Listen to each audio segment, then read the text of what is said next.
And this meeting is preliminary budget discussions for the 2022 budget. So we're just here to hear from different departments, and we're going to start with corporate services, and Mr. Director Paul Casey will be our first presenter. Take it away, Paul. Thank you, Your Worship. So for council and the new councillors especially, the budget is probably the most, well, actually is the most important thing that you will approve while you're on council, because without a budget, we cannot spend a dime. So when I first came here, the budget was approved in March or April. Since I've been here, we've moved it forward to have our budget approved in December before the new year, because if you approve it after December, you have to approve an interim budget, and then you still have to approve a final budget at some point. So this way we approve our final budget in December. So the budget requirements is, first of all, the budgets, the capital budget and the operating budget are required under the MGA. And what is required under the MGA is a 3-year operating plan. So we have to do an operating budget for 22, 23, 24, and a 5-year capital plan, which is 22, 23, 24, 25, 26. Those are required under the MGA. And that came into effect, I believe, in 2019 with the rewrite of the MGA, or 2018, I'm not sure of the year. Prior to that, we budgeted on an annual basis only. But under the MGA, they've now made us look to the future to budget for the future. So that's what we try to do. Even though the province says you should have a 5-year capital plan, and then without notice, they just say, well, we're going to cut your funding in half for 2 years. Correct. Yeah. That's correct. Stick to your plan. So if we change the process again to have the budget approved in the new year, then we have to add another year to the end. So we would have to go 22, 23, 24, 25 for the operating budget, and to 2027 for the capital budget. So that's another reason why we try to get it approved in December. So under the operating budget, the town cannot budget for a deficit, ever. It has to budget for a surplus or for break even. And the ultimate thing that the budget helps us do is set our property tax requirements. So the way this works from an operating budget point of view is we take a look at all of our expenditures first. And it's important to note the difference between expenses and expenditures. Expenditures are the cash outlay that we make. Expenses are cash and non-cash items, such as depreciation is a non-cash item, so we don't spend money for depreciation. So when we budget to not have a deficit, it is not to have so that our expenditures are not higher, or that we don't have more expenditures than we have revenues. We can budget for a technical deficit by having depreciation, and we do, but when we're budgeting in terms of the MGA, it's revenues minus expenditures have to be zero or positive. So the way we do it here is we use our last year's budget as our base, and we build from there. So we take away or add things that need to be added if possible, if needed. What happens is, as a senior leadership group, we meet. I give them information, sort of guidance of where I think we need to be. I give them 5-year averages of what their spending and revenues have been, and ask them to look at that when they are budgeting. And if they have items in there, for instance, that they're budgeting expenditures of a certain amount and they have never ever come close to spending that amount in the last 5 years, then I ask them to reduce that amount. If they've, over the last 5 years they've under budgeted, then I ask them to increase that amount, just to try and get to some point. This year, the guidance I gave them to start with was we wanted to budget as close as possible as to what our budget was last year. There are other processes that could be used. Zero-based budgeting is one. That's probably not realistic in the town. Zero-based budgeting means you set everything to zero and start over every year. But we have expenditures that are basically the same year after year after year after year, no matter what, so it doesn't make sense to make them zero. The other one is priority-based budgeting, and some municipalities are moving to priority-based budgeting. County of Strathcona moved to priority-based budgeting 2 years ago. It is not a simple process as saying, I want to do priority-based budgeting. It took them 5 years to get their priority-based budget set up, because priority-based budget involves a review of services, an inventory of what services the town provides, a review of service levels, what is acceptable level, what does council view as the most important services that we provide, and prioritize those and budget for those services. So it's a long process. It involves council involvement, it involves management involvement, and it may be something that this town wants to look at some point in the future, but it's not something that can happen tomorrow. So, just so you're aware. So the purpose of the budget is to set the operating and capital spending plans for the budget and for the subsequent year plans. For the operating budget, we have to fund council programs, so what council, basically the town operations. We have to fund debt repayment. We have to fund third-party requisitions, such as the education requisition, the requisition from the Minburn Lodge, our foundation, requisition from the government for the designated industrial property assessment that they do. We have to fund any obligations that we've agreed to under the intermunicipal collaboration framework, such as the agreements that are being discussed right now for the fire services agreement. If there's any obligation on behalf of the town in that agreement, we have to fund it in our budget. We have to fund any transfers to reserves. So if we're trying to save money, if we want to put money aside for something, we have to budget for that. We have to fund for transfers in operations to cover any capital expenditures that are not going to be funded by other means. So a lot of times our capital expenditures are our bigger capital expenditures are funded by grants or from reserves. If we're not funding, or debentures, if we're not funding from that, we have to fund it out of operations. That impacts how much we're going to have to collect for taxes. And if during a fiscal year, at the end of the year, the town had a deficit, we have to fund to recover that deficit in the next fiscal year. So what we do is, like I said, we first determine what our expenditures are across the town. Each department takes a look, determines what their expenditures are going to be for the next year and the next year after that and year after that. Then we look at the revenues that those departments generate and how much can they generate and what are they going to budget this year, next year, and the year after. Then we take the difference between the amount of revenues and the amount of expenditures, that equals the tax that we have to collect from the taxpayers. So if our budget has $19 million worth of expenditures, including everything I listed just recently, and has $10 million worth of revenues, we have to raise $9 million worth of taxes. So we actually, and that's on the municipal side. We also have to then also raise taxes for the requisitions. So the school requisition last year was $2 million. The lodge requisition was $154,000, and the provincial requisition was like immaterial, $1,900, but we still have to fund it. So that basically is the budget process for the operating budget. For the capital budget, the departments determine what their capital needs are for the next 5 years. We know what our funding is well, we don't really know what our funding is from the province. We have an idea, or we make a guess.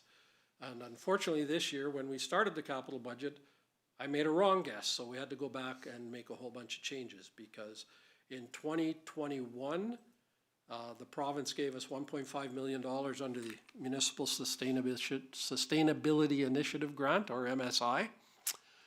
And they had told us that they were going to be cutting it in the next 2 years by about 70%. Or down to, I interpreted that to mean actually 70%, and so I had originally forecasted we were going to get $900,000 approximately from MSI. It turns out, we got notification last week from the province that our MSI grant for the next 2 years is $621,000. So the fact that the town over the last few years has set aside MSI and not spent it all is good, and that we've set aside money in reserves is also helpful, but it's tough. It's gonna be tough over the next 5 years from a capital perspective to meet the requirements without depleting all our reserves. So, just so you're aware. With that said, so then, once they give the, their capital requirements, my job, or our job, is to figure out how we're gonna fund it. Are we gonna fund it from grants? Are we gonna fund it from reserves? Are we gonna fund it from operations? Are we gonna borrow money for it? And sometimes, and you'll see in this capital budget as we get into the later years, we may be forced to borrow money and put more debt on the town. It's unfortunate, but if the priorities that these departments have laid out are viewed as priorities by council, you may get to a position where you have to borrow money, because I have to tell you that things are tight for the town. Like last year, or this year, 2021, the town gave a 2% reduction in property taxes to assist the businesses in town who were suffering as a result of COVID-19. We are still budgeting or expecting a small surplus out of that this year, but it's not going to be enough to replenish the reserves that we have to draw on over the next few years. So, all is not necessarily bad news. We did get a budget together that, from an operating perspective, that gives us a small surplus going forward, but projects a deficit for the 2 years after that. So, but that's why we need to have this guidance from council today on the operating budget. But before we get into the operating budget discussion, I'm done talking about the process. I want to review these 2020 financial indicator graphs. So these are graphs I presented to council last year for the 2019 fiscal year. These are based on 2020 information. They're a little bit different than they were last year, because last year, when the province put these out, they gave you an average number of the municipalities that were in your group of municipalities. So you could have 10 municipalities that you were comparing yourselves to, and you could get an average of what they were doing versus what you're doing. This year, that option under the way they're doing it now is not available. They do not give an average, they give a mean. So the mean is the middle point of all of the towns in the province of Alberta, for whatever they've given a mean number for. That means there's 107 towns in the province of Alberta. The mean number means 53 or below and 53 or above. And then you have to look at, then they give you the maximum and minimum range for the 107 towns of these numbers. And you have to look at where we fall on the graph related to the mean and to the maximum and minimum numbers to find out where we are. So the first slide is the residential tax rate. And as you can see, we are right on the mean. Same as everybody, or same as 50% of the middle, same as the middle municipality in town. And maybe we are the middle municipality in the province, I don't know. But we are quite a bit lower than the maximum and slightly higher than the minimum. But you have to also remember that of 107 towns in the province, 78 are smaller than the town of Vegreville, and 29 are bigger than the town of Vegreville. And the average population of those 78 that are smaller than the town of Vegreville is about 2,100 people. So they don't necessarily have the same level of services that we have. And the average level of population for the 28 municipalities bigger than the town of Vegreville is about 11,000 people. Now that's skewed by a couple of big towns like the town of Okotoks, for sure the town of Okotoks, the town of High River, they're fairly big towns compared to us. But nevertheless, this is the information we have. Paul, I think it's important to understand too, when he says level of service, most of these municipalities don't take the snow away like we do. most of them don't have a recycling program anywhere near what we do, so our service compared to a lot of these municipalities is a lot higher, so. Yeah, I can tell you, having been, having family that lives in High River, they don't even clear the roads in the wintertime. They rely on the Chinooks to come through to clear the roads for them. They clear the main street, and that's it. So. The next page is our non-residential tax rate, so that's the tax rate we charge to our businesses in town, and this is based on the non-residential, non-small business tax rate. They don't, because the small business tax rate has only been around for a few years, they don't give any guideline or any graph related, because not every municipality has a small business tax rate. We are one of the few. I think it's getting more and more, but the last I knew of, there was about 12 municipalities that had a small business tax rate. So as you can see, we're quite a bit higher than the mean, and we're approaching at the higher end of the maximum as well. And we are approximately where we have been for the last 3 years, or basically since 2009, we've been at a high level of municipal property tax, or property taxes for our non-residential businesses.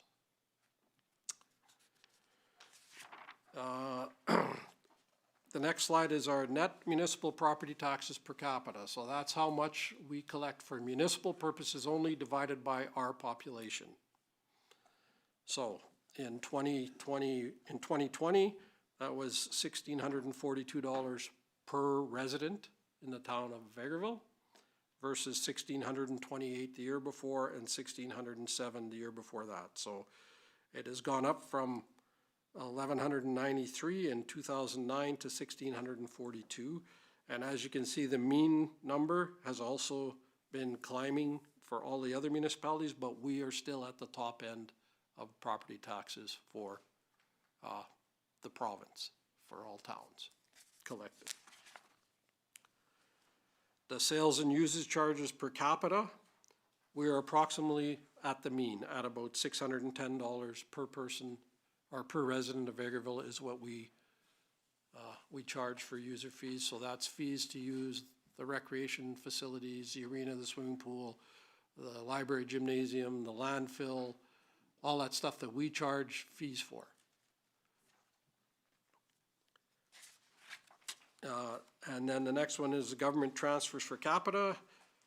As you can see, in 2020, we dropped from $700 per capita the year before to $462 in 2020, and it's going to be going down again in 2021, and it's going to go down again in 2022 and 2023.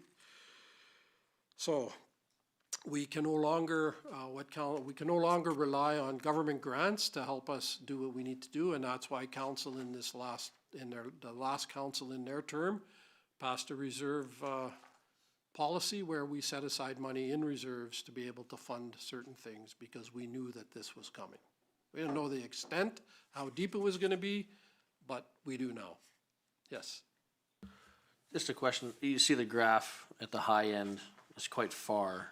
What municipalities are getting so much more transfer than us, and what is the reason for that? Well, I know that, I'm not sure what year, but I know Vermilion did a bunch of work on a water treatment plant. They got a huge capital grant for that. So this is all grants that the province pays, so. Could be related to special projects and things. Yes. Like that. Exactly. As well as operating grants. And They received $12 million just from the province. Right. For that water treatment plant, so that would have skewed that way out of whack for them, so. The franchises and concession contracts, so we collect $220 last year per person on franchise and concession contracts, and basically those are, well, they are our franchise agreements with ATCO Gas and ATCO Electric. So, and that's been going up. It's gone up over the years because we've raised our franchise rates. I think electricity is at 10%. And natural gas is at 33%. So just so that you understand franchise and franchise contracts, we collect the money as a franchise contract revenue to us. So it doesn't go on our taxpayers' they don't pay taxes for it, but it goes on their utility bills. So it's basically a flow-through. The utility bill company, or the utility companies pay us, and then they charge you, and you pay them for the exact same amount, so. Salaries and wages per capita, as again, you can see that, for a while, we were quite a bit at the high end of the range, and then we got rid of the ambulance service.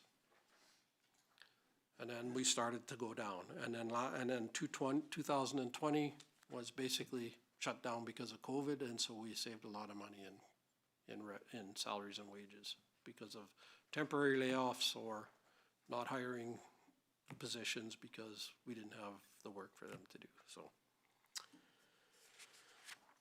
Contracted and general services, again, we're near the median, so that is when we hire a consultant to do something or a contractor to do some work for us, like we hired Vantage to do this work.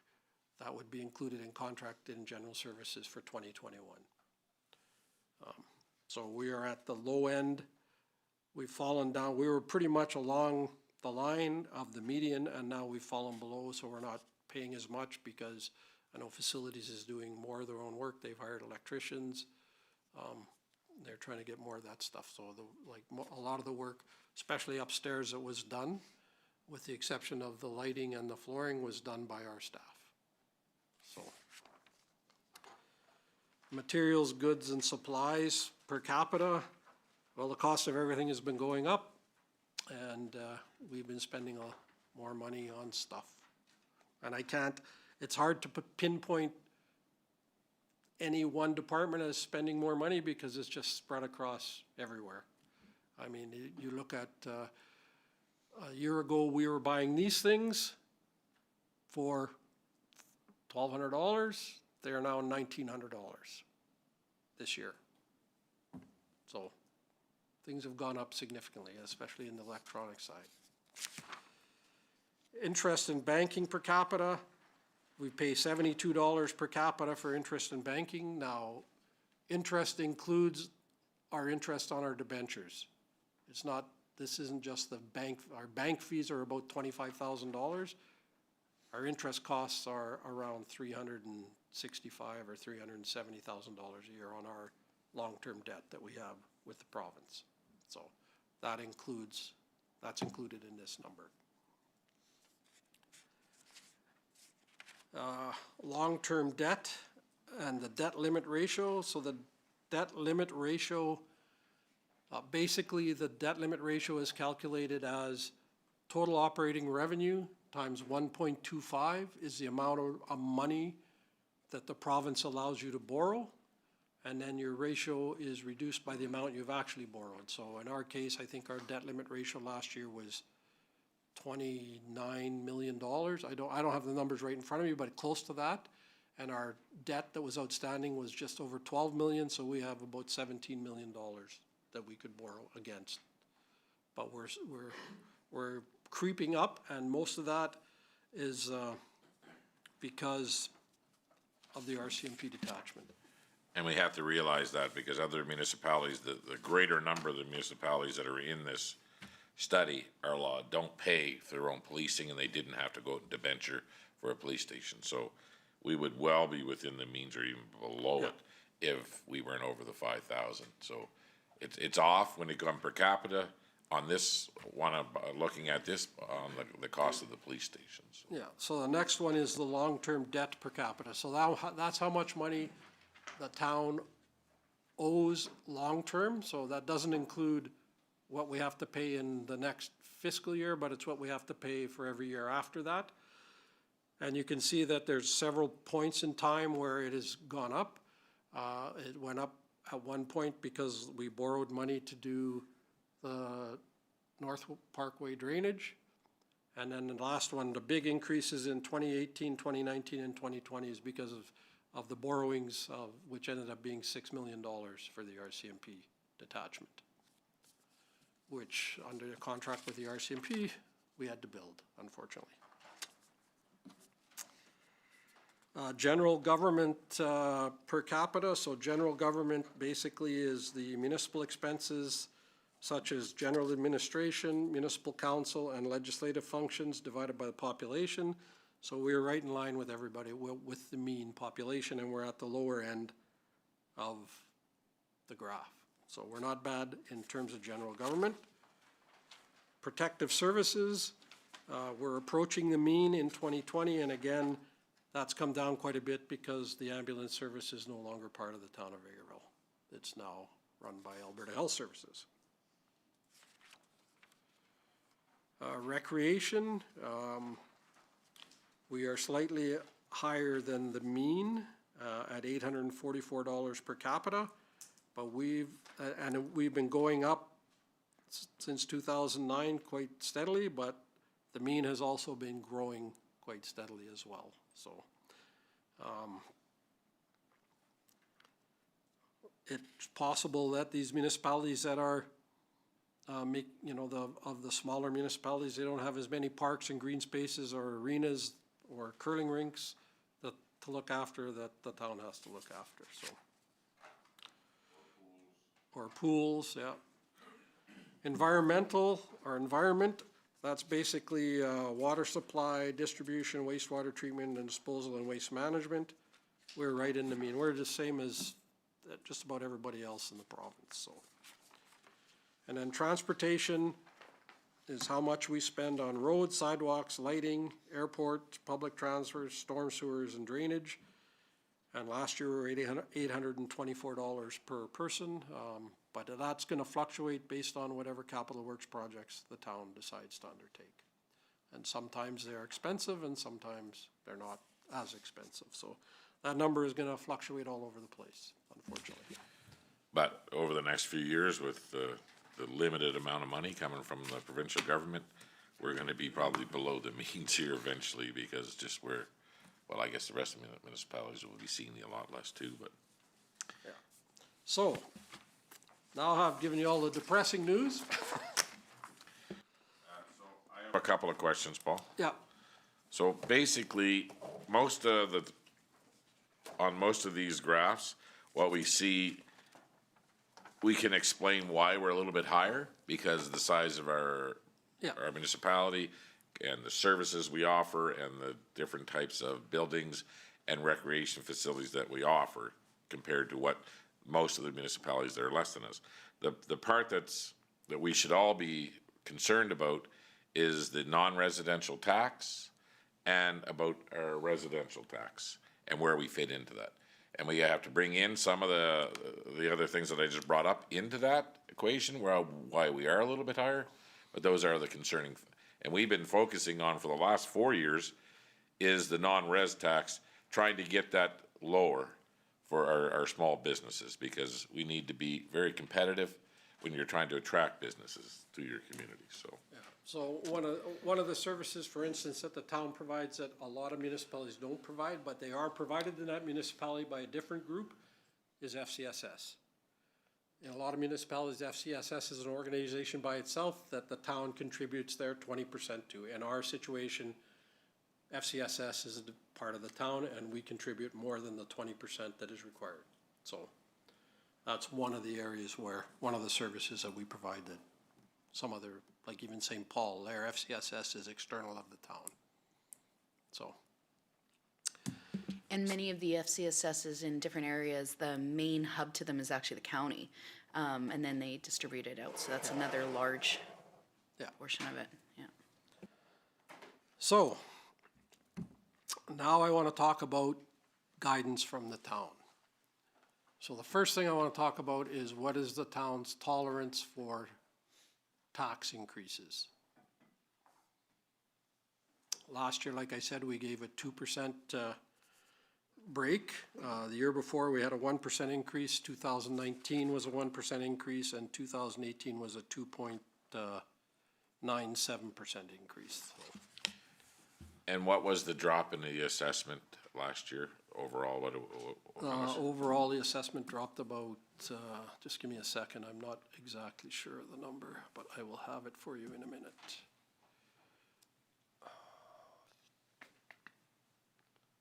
As soon as I get into this.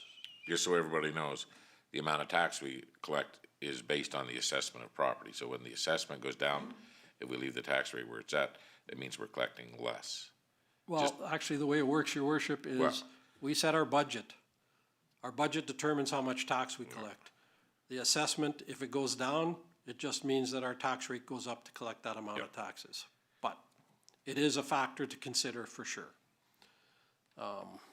But I don't have the numbers right in front of me, but I believe it was about 6% overall last year.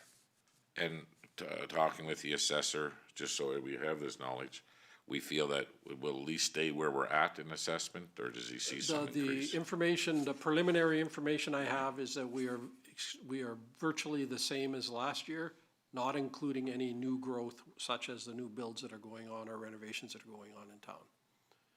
So, but he's only just started his process, he said 3 weeks ago, so there's a ways to go yet. What trends are you seeing from department to department in their purchasing? I mean, you brought up like about the global inflation, global chain, the chain of supply, it's affecting everything that the municipality does, correct? That's right, yeah. I mean, I can tell you from the operating budget that we've put together, we've tried to keep expenditures the same as last year as much as we could.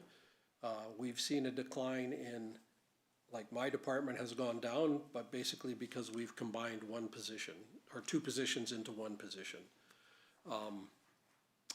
We've seen just about the other, like IP&D and community service have done their best to keep things where they were, but it's tough. I mean, in discussions we've had, there are certain things that I know that Director Rowe wants done that we've said, we can't do it on this budget. For instance, and one of those things is a tourism strategic plan. Until council, like our opinion from a finance point of view is until council has set their priorities in their strategic plan or their sustainability plan, we shouldn't be budgeting for something that we may not have to do. So we've taken the stance that that doesn't belong in this budget. If at the point in time that council decides that that's what they want to do, then we can figure out how to fund it and put it in the budget.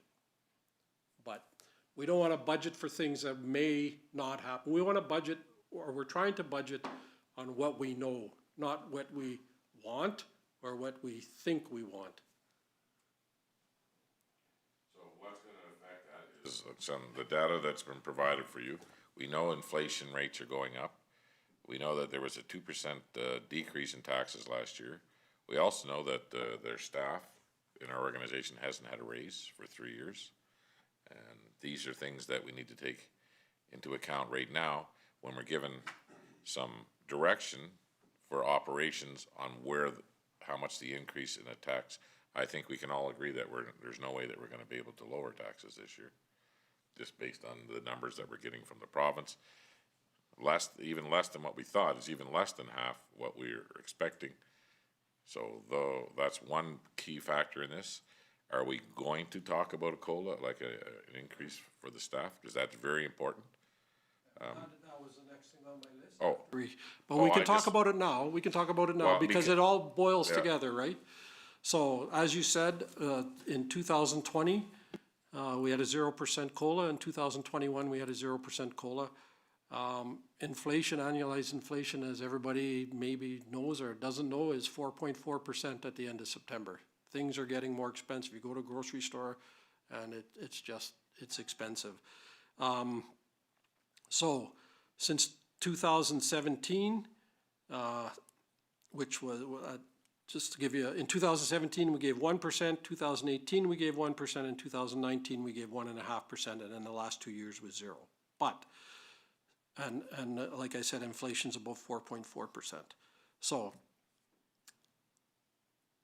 based on the cost, the inflation over that period of time from 2017 to 2021, something that cost $100 in 2016 now costs $126.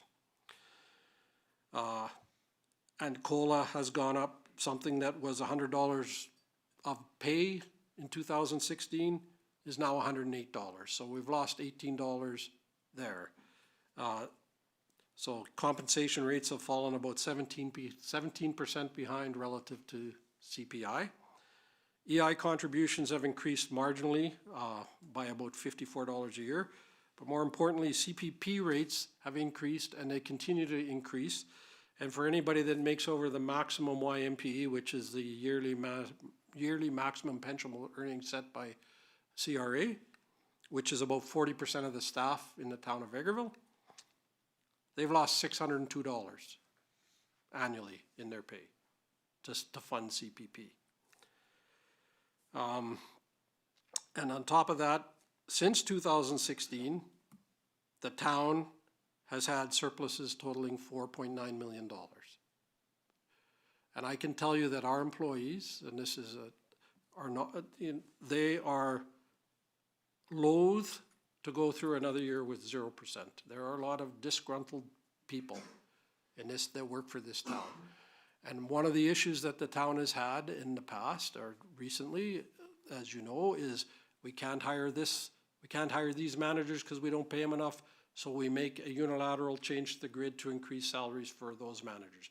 We can't hire equipment operators because we don't pay much or don't pay enough, so we make a unilateral decision to increase the pay for those equipment operators, which then flows down to everybody below them, because now the equipment operators potentially could make more money than the person that supervises them. So you have to deal with that issue. So it's creating a problem. So our recommendation is that council take a look at a 2.5% COLA. That would cost $83,580 a year.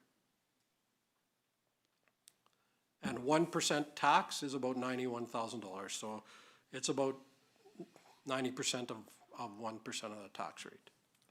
Okay, so when you look at that $83,000 for the 2.5, so of course, the higher end of employees receive more at 2%. So do we have the ability to pass the COLA on to just from anybody under a manager's position? I would say that at the present time, like I know that Cliff's goal was to deal with the managers separately and have them on contracts, which hasn't happened. Okay. So I would say once we get them on contract, we can deal with that, but until such time, I think that we have to treat all employees the same, because they're not out of scope yet. Whereas the directors are all out of scope. We all operate under our own individual employment contracts. But we all seen where we're at as the comparisons on the graph when it comes to wages and benefits in our, and again, there's some things that because of what we do and how we operate and our positions that we have, that'll throw that off a bit, but we're still above. Councillor Barry? Thank you, Your Worship. I definitely appreciate the information that is being given to us, and I would support that we look at a COLA increase. I think that budgeting over the last few years, we've been very careful on our budgets, but I think that we have to take a look at the projects that we do or the services that we provide and realize that a lot of the increase that we have here is if we provide more services, we're likely to have more staff. So when it looks like that our town has higher costs in staff, it's probably because we have to have more staff because we provide more services. So I mean, I don't think we should use that as a negative. The aspect is just about as long as I've been on council, staff haven't received very much of anything. And I think that I'm not saying that I'm to blame. Partially, yes, I am. We've tried to be very stringent on what our budgets are in the last few years because we have recognized we're going to have some tough times. But I don't think that we should take a look at that as being on the backs of our staff. So I would definitely be in favor of doing a COLA this year, and I would accept the 2.5 in order to treat the staff appropriately. And then what we have to do is we have to take a look at our budget and figure out that we are dealing primarily, as you have said, the musts that we must deliver, and cut back on our wants if we have to keep our taxes low. I'm not opposed to having a slight tax raise this year neither on our residents, because we have to share the burden. So that's kind of where I'm coming from, but I would definitely support the COLA. And if we have to have a slight tax increase, I'm in favor of that too. Thank you. Well, I'll guarantee you, if we go with the COLA, there will be a tax increase. So I guess this is one of the most important things that Min needs to know right now, if we're gonna go ahead with the COLA. So Councilor Riddick, you ready to chime in on what your thoughts are on just this one topic right now, this one item on the COLA? Sure. I think the way that you've laid it out, Paul, I really appreciate being able to see where we sit as a municipality. And your graphing, particularly for salaries, wages, and benefits per capita, I think is a relevant one. We've gone without an increase the last couple of years, and we've tried really hard to be keeping people employed and lay off very few people too. But you've laid out the difference between the CPP contribution and the fact that 40% of our employees are at the max. I would guess that that's because they're more mature staff, more experienced. Yeah. So I think you said we are 17% behind based on inflation at this point, which is a bit concerning because we do know that everything has gone up drastically, every purchase. If it's 4.4% is the inflation rate, I would definitely be in favor of COLA. I know that there will be some implications, but we also do need to tax on our growth, and we will have appreciable growth in the midst of having some challenges as well. So I don't know if we can do a 2.5%, but I wonder if maybe we can do. We've done 0 the last couple of years. I wonder what maybe a 1.75 and a 2 might look like, as well as a 2.5. I think, I don't have 1.75, but I do have 2, and a 2% COLA would amount to $66,864. It works out to about $16,718 every half a percentage point you go. And what does that, sorry, I don't know if you can answer this, Paul. What does that look like to a person? So if we're looking at employee X, what does that mean to that person? 2.5% COLA for one person as compared to 2%. What are we talking about to that individual? Do you have like an example? Just because for us, you're talking about a decrease of, approximately $20,000, but to an individual, what does that look like? Just give me a second here. Sorry. Yeah, there you go. You're way better than me. yeah. So Councilor Riddick, not to cut you off here, I just think that right now, what they're proposing and what the numbers they're working with is a 2.5% COLA. And nothing's written in stone until we get to the point where we actually pass the budget. So if we could just stay and try to change things right now, because you know how this works, we get down to the nitty gritty and the actual needs of this municipality, that's when we'll make the final adjustments. So, but for what we're looking for right now is, okay, Cliff, go ahead. Oh, what we're looking for right now is that we could look at this and give them at least direction. If we're saying at 2.5 is what they're going to work with right now, how this will look with everything else that's coming up in the budgets. And we all know when we get to the very end that when we make that final decision, if we're going to increase taxes or if we're going to, what the COLA will be, that we can adjust it then.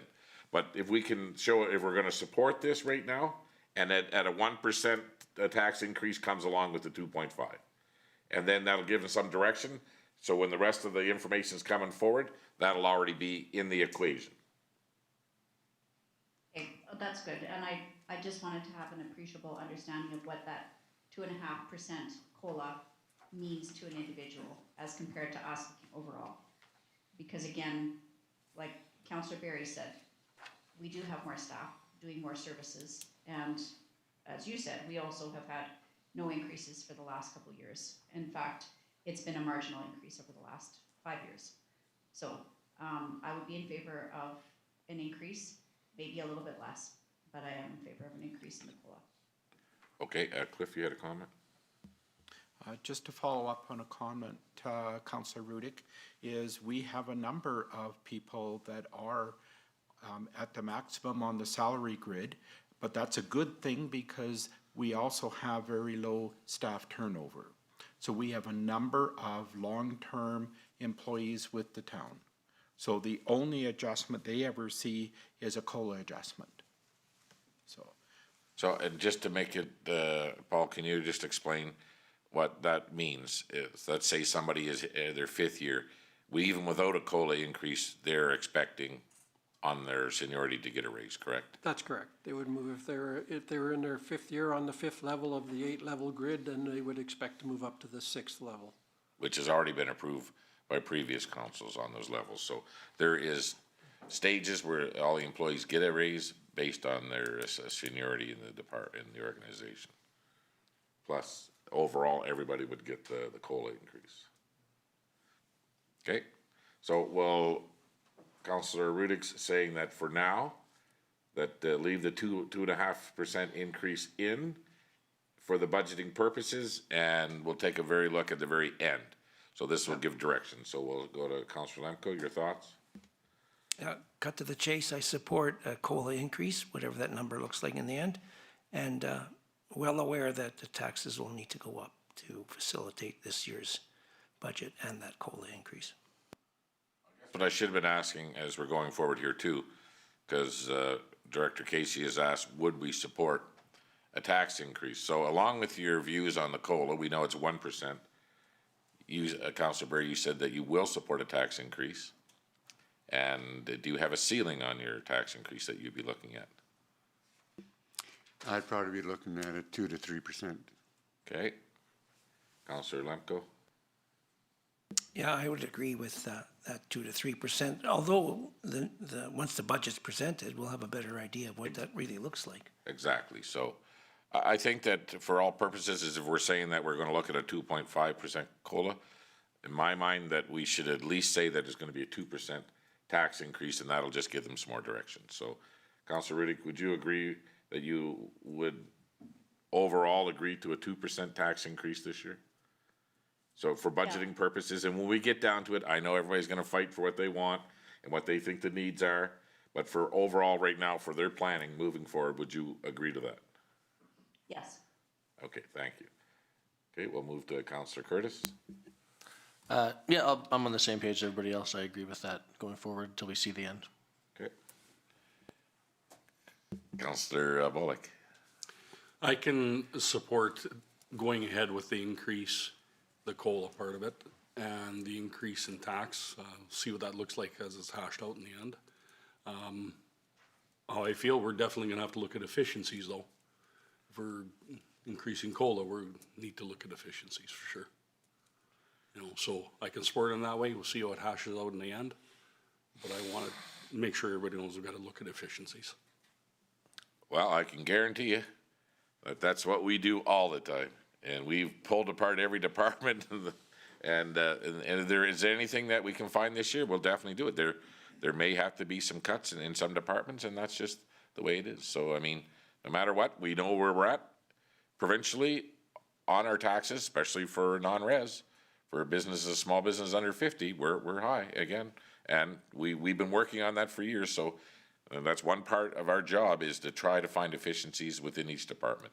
And the decisions that we make affect those tax rates. So, and Councillor Warwer, where were you? I'm okay as well with the COLA, the 2.5. I think we have to do something to deal with the inflation. So I'll be good there. Although I know in some years we talked about making decisions for multi-year, like when we said the 1%, the 1.5. I definitely want us to just look at this, because I know that our wages aren't necessarily high, which is some of the reasons that we have trouble retaining, but we need to look at the benefits side of it as well. I think there needs to be a little bit of discussion as to how our benefits play out, whether that increases costs when we maybe see things like there may need to be some vacation policy to see whether there's increased, increased cost to us because we're having to at times hire some seasonal. So I think there's some things there, but definitely I would support the 2.5.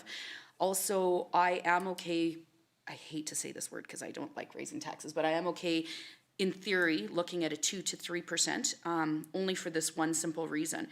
I believe that what we're seeing federally for sure and possibly provincially is a spot where in X number of years we're going to be at a spot of borrowing if we don't deal with some of these things. And I think that if we tried to do everything we could during especially this last COVID year to make every concession that we can, but if we don't, I have a concern that all of a sudden we will be hitting people with a 6 or 7% increase. And I think that it would be better for everybody to see a slight increase than a mass increase. So for that reason, at this point, I would support those two things. Okay. So I think we've all seen some of the borrowing, and I think it's important for everybody out there listening. At this level of government, which is the only level of government, we're not allowed to run a deficit. So we just can't go out and spend and borrow a bunch of money and then tell somebody 3 years later how we're going to pay it back. Because we know there's only one way that government can pay back money, and that's to take it out of your pocket. So to move forward, without having huge increases, because we all know that eventually the governments are going to cut back on the amount of money that they're giving back because they got to make interest payments. I would support a 2.5% COLA right now and a 2% tax increase overall for the working purposes of this budget. And when we get to the end, we'll make some decisions on what it's going to look like. But for you to put this together for operations, I do believe that you have a consensus of council at those two numbers. Okay, Your Worship and Council, thank you. When we are working on our operating budget, we will do our best to keep it under 2%. But now that we know that there is a limit, I'm not going to tell these two guys back here, go ahead, we got 2% budget what you want. It's still the same, like budget for what you need and not for what you think you need or what you want. And we'll see where we end up.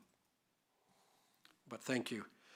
So the other thing I wanted to talk about then with respect to this is the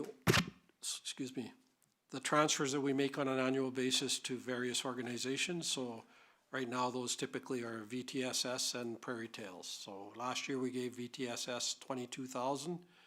A year before we gave them $22,000. We are budgeting for $22,000 again this year unless council has a different viewpoint. Prairie Tales Animal Rescue Society started out in 2018 as an $18,000 transfer, and this year we're asking for $17,000. Last year we gave them $15,000, and 2020 we gave them $15,000.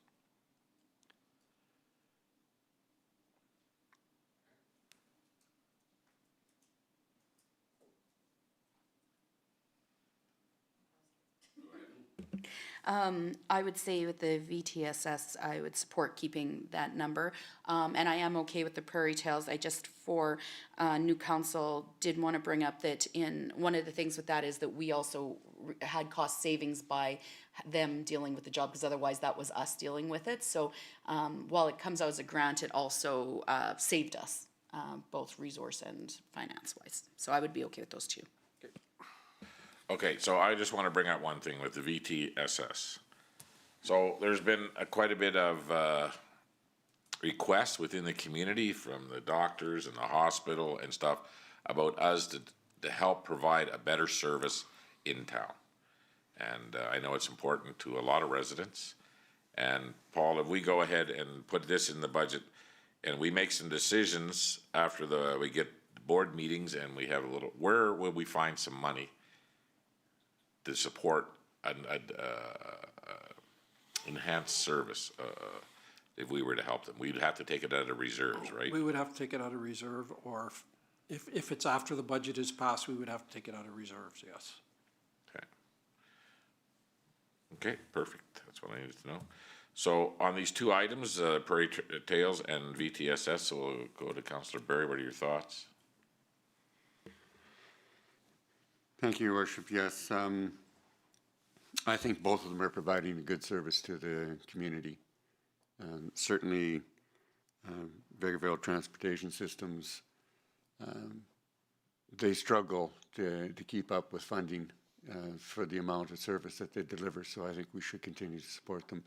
And as was pointed out, I think that with the Prairie Tales, they have actually made it a much better service in the town compared to what it was before, so I support both.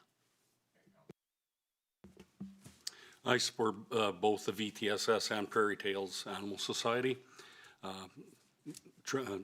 Transportation for our seniors around town is very important.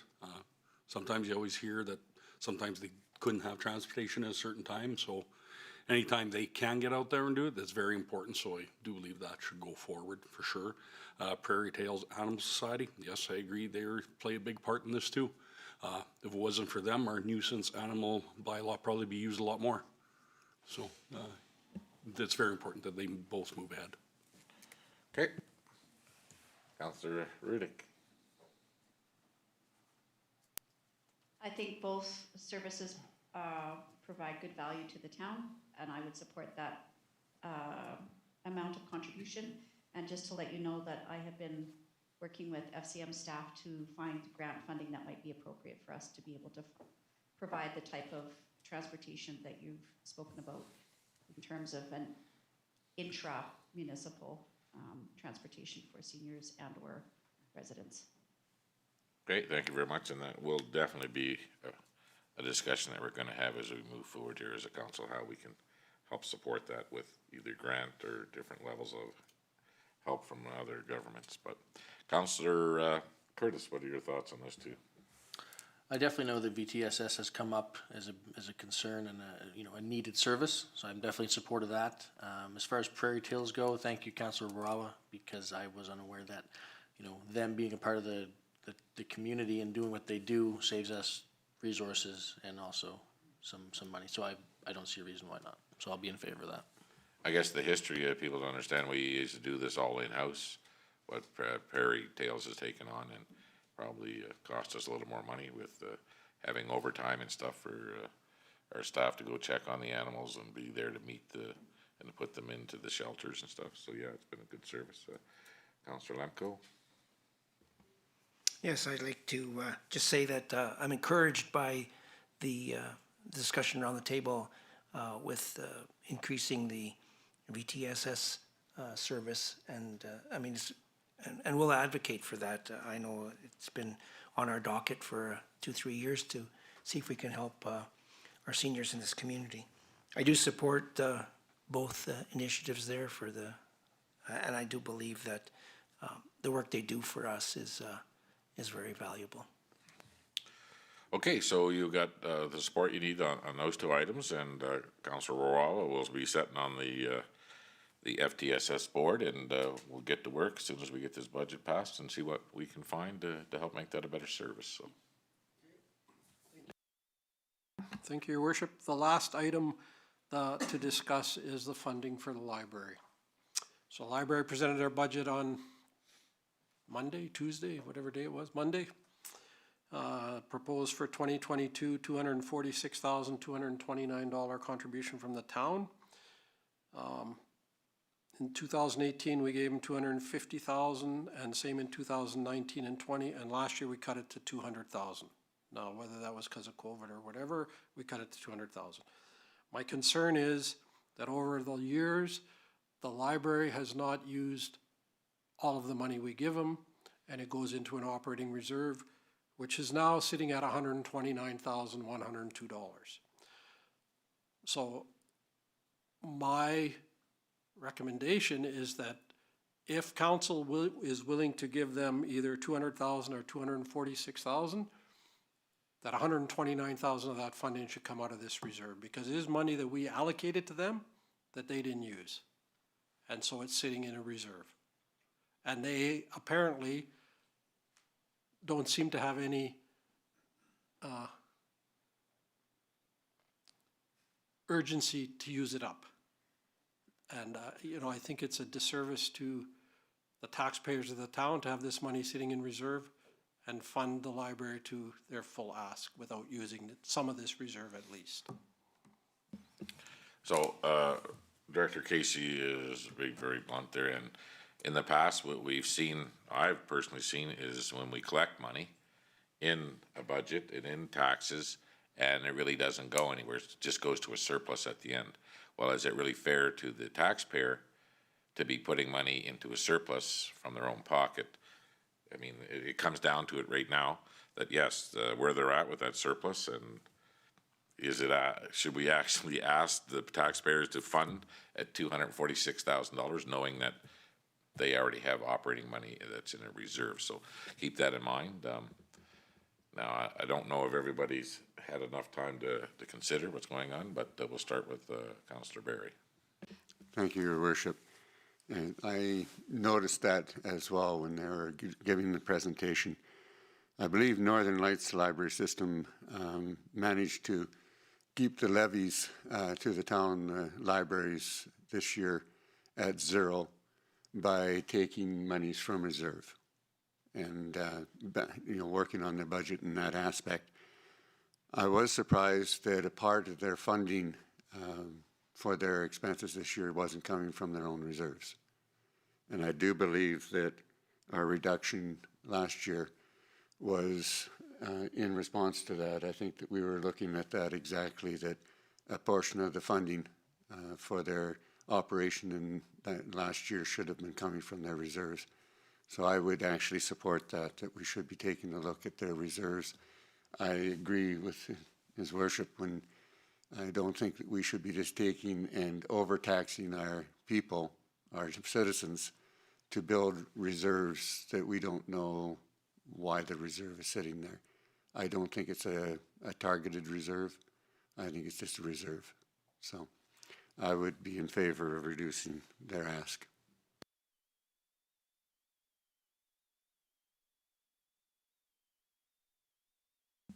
So we need to start someplace. Their ask is 246. You know what they have in a reserve? Actually, they're returning $17,000. Was it 15,000? Out of their reserve and then putting back into a reserve, giving it back to us. But it's money that we allocated them, and we actually never gave them the money because we do all the accounting for the library. So the town allocates a grant to the library. We don't actually write them a check. It's our money. And I just don't think that it's reasonable that they would come with a $46,000 increase in their ask without using some of this reserve. I agree with you, and I don't think we should ask them to use all of their reserve in this 1 year because they might have some projects that they need done and moving forward. I haven't seen what their long-term budget looks like or what their plans are over there, but we funded them last year at $200,000, and they didn't use any of their reserve. Actually, and again, we know their operations were decreased and the staffing levels were down because of COVID. But myself personally, I would be willing to say that at the $200,000 that we funded last year should be enough with what they have in reserve to move forward. So go ahead. Just want to grab those numbers again, just to make sure I have. 246. Their ask is 246, 229. And their reserve balance is $129,102. Thank you. So that's what I'm proposing, is that we keep it the same as it was last year. And so we'll go around the table and hear your thoughts, and if you have a different number, by all means, throw it out there. So we'll start with Councillor Lemko this time. Could I just sorry. ask a clarifying question then? Are we talking about we would grant them 200,000, and if they want 246, they have to use the 46 out of their reserve? Is that your position? Exactly. Okay, thank you.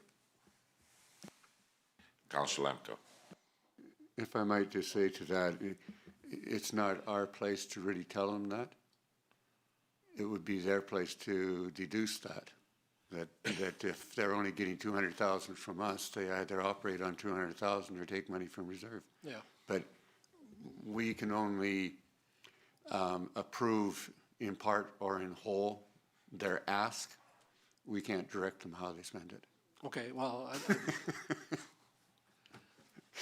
I'm just trying to figure out from my point of view to build it into my budget, that's all. I'm just saying in terms of how council actually works under the Library Act, we don't really actually tell them how to spend it. Okay, well, Councillor Barry, you have the mic right now, so. I'm sorry. No problem. So I'll start with you since you're already on this topic. How do you feel, what level we should fund them at? I've thrown out the number of 200,000 to stay within the same budgets that we gave them last year. Well, I want to be clear that I support the library, but I also look at keeping it in respect, and so I would agree with the 200,000. Okay, thank you very much. Councillor Lemko. Yeah, I'd support the 200,000 like we gave them last year. Those folks there are very, it's a strong board, and they will utilize the reserves if they're needed. So I support the 200 like last year. Okay, Councillor Rudick. Sorry, I just have a question. I've just pulled up the presentation that they made the other night. And looking at their revenue source, it shows 193,000 from the town of Vegreville. Is that, are we just rounding up to 200, or is that actually what we gave them? And the accounting was the additional? For last year, the budget was, Yeah, yeah, for 2021, their budget was 193,000, but council before the budget, we had allocated 200,000 to them. As Okay, so- up to $200,000, so. Okay, I would be comfortable with the 200,000, and I guess the other part I'm curious about is how, can you explain again how the operating reserve is for them? That we, in theory, we're just transferring money on a ledger, right, internally on a computer, so it's not actually physically a reserve that they are managing separately. Can you just explain that a little bit more? Well, we allocate, like I said, we allocate them based on what council says, so we allocate, like, 2021, $200,000. And in whatever other years, $250,000. If they do not spend the full $200,000 or whatever is allocated, it goes into an operating reserve for the library because it's allocated for the library. So I think a large portion of that reserve was from 2020 because of COVID. So it's sitting in reserve for them to apply to their operating budget. And what they have done, if you look at their current year budget, have said, we're gonna take $15,000 out of this reserve and we're gonna give it back to the town. We're gonna give, there's another line item in the expense for the same amount that says transfer to the town. So they wanna give $15,000 out of the $129,000 back to us. And that's great, I appreciate it, but I also think that, that 200, if we gave them 200,000, they were able to operate on 200,000. If they want 246, then maybe, while we can't tell them what to do, maybe we could encourage them to do so. I think we gotta look at another point too. Councillor Lemko, you were on the board and they passed a motion that the reserve could never go past a certain percentage of their operating. And so they're at the max in that reserve, and that's why that money's coming back here. And it was on that board that they decided that on their own. I mean, because they seen where the numbers were going with the reserve and again, over like with the COVID times. And then they had a reserve before. They were very prudent with their spending and they were putting money aside for other projects. But we should give the board itself credit that they put a limit. I think it was 20% of their operating, what? It's 15. 15% of their overall operating is what they maxed their out at. So that 15,000 is coming back to us on that basis. And again, so what we're to talk about now is the real number of what we're gonna put in the budget. So if Councillor Rudick, you have some more thoughts or where are you at? Yeah, no, I appreciate that explanation, Paul. That is good clarification, and based on that and some other considerations, I think the board has done a good job of managing their resources up to this point. I think 200,000 seems like a good starting point for us. Okay, thank you very much. Councillor Bullock. Well, I think I can support the 200,000 myself as well, so they can use money out of their reserve. That would definitely be a wise thing to do if we're asking everybody to increase their taxes. Everyone's gonna take a little hit to help along. Thank you very much. Councillor Warwa. Yeah, I was just doing a bunch of numbers on here, and I could support the 200,000. I feel like even with the money that they'd be transferring back in, if they are able to hold a 200,000, then they hold their reserve. And if they need to go to that 246 that was requested, we'd still be leaving them, even with what they're returning to the town. They could still be sitting with a reserve of $68,000, even if they had to use that 46. So 200,000, and it's not for. I appreciate the service they've given, but we just know budget's gonna be tight, so. Okay, thank you. Councillor Curtis? I'm also in agreement with the 200,000. All indications point that they can operate within that, so. Okay, well, there you have it.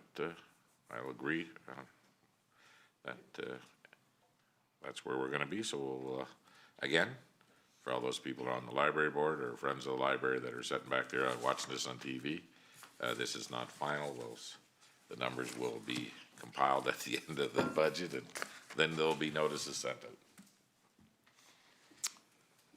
So that was the end of the discussion on direction from council, and the next part is the capital budget, and I don't know if you want to get into that before lunch, or do you want to break for lunch and come back and start it then?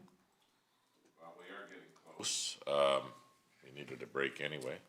So how about we break here, and then we have lunch, and then we'll start back up. Okay, Is everybody in agreement? Can we maybe talk to?